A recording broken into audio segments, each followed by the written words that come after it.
जय जगत। मैं लखनऊ से रामदत्त त्रिपाठी। इस बंगले के छज्जे में टंगे गौरैया के यह आधुनिक घोंसले प्लाईबोर्ड से बनवाए गए हैं।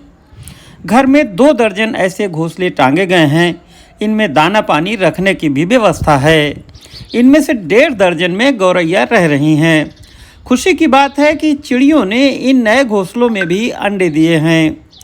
घर के मालिक पुलिस ऑफिसर ब्रजलाल मूलतः उत्तर प्रदेश के सिद्धार्थनगर जिले के रहने वाले हैं।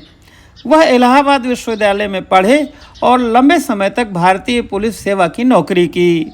वह उत्तर प्रदेश के पुलिस महानिदेशक रहे, मगर शहर में रहते हुए भी अपने गांव को अपने दिल में बसाए रहे।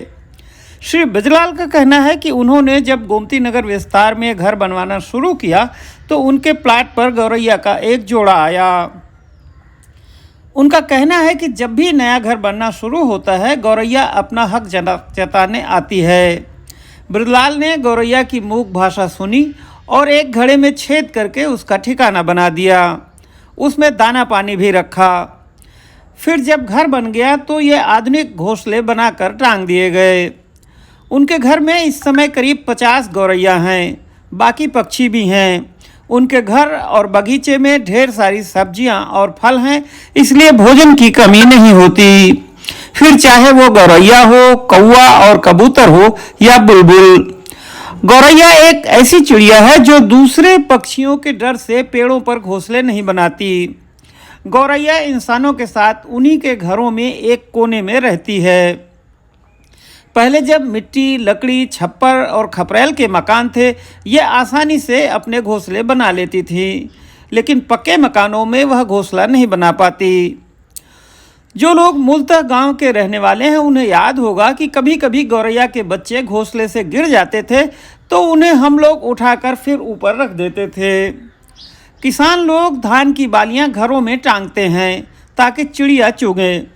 पूर्व पुलिस महानिदेशक ब्रजलाल ने अपने लखनऊ के घर में भी धान की बालियां टांगने की आदत बरकरार रखी है।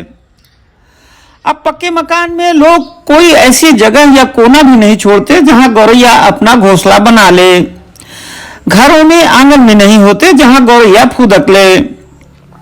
अब आंगन में अनाज भी नहीं धोया सुखाया जाता जिससे गौरैया अपना भोजन सहज रूप में पाले।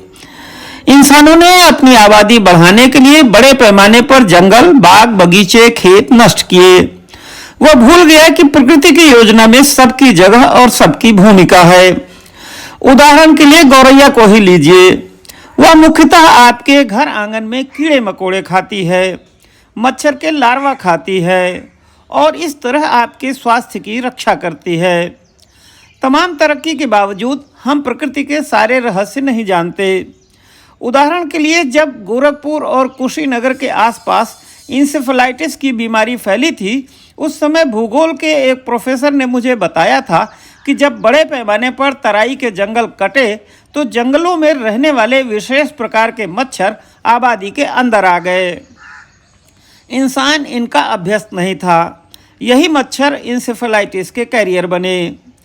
अब कोरोना के संदर्भ में भी वैज्ञानिक दबी जुबान से कह रहे हैं कि जंगल कटने और खेती की ज़मीनों पर कंक्रीट जंगल बना देने से वायरस भी कूद फांद कर किसी न किसी माध्यम से इंसानों के पास आ रहे हैं और प्रदूषण से इंसानों की इम्यूनिटी भी कम होती जा रही है।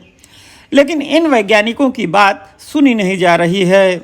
उद्योग व्यापारी चाहते हैं कि जल्दी से जल्दी पुरानी व्यवस्था बहाल हो।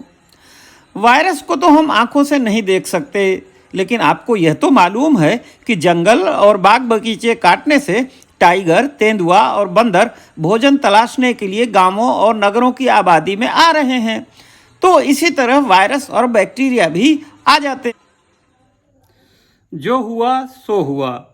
क्या अब हम उम्मीद करें कि कोरोना की विश्वव्यापी महामारी के बाद हमारी सरकारें और नीति निर्माता पुरानी गलतियां नहीं दोहराएंगे और प्रकृति का उतना ही दोहन करेंगे जितना निहायत जरूरी है।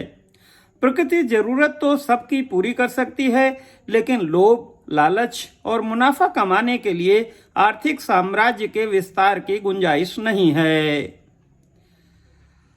हम नहीं सुधरेंगे तो कुदरत हमें सजा देकर अपना इलाज खुद करना भी जानती है। रामदत्त त्रिपाठी, मीडिया स्वराज, लखनऊ।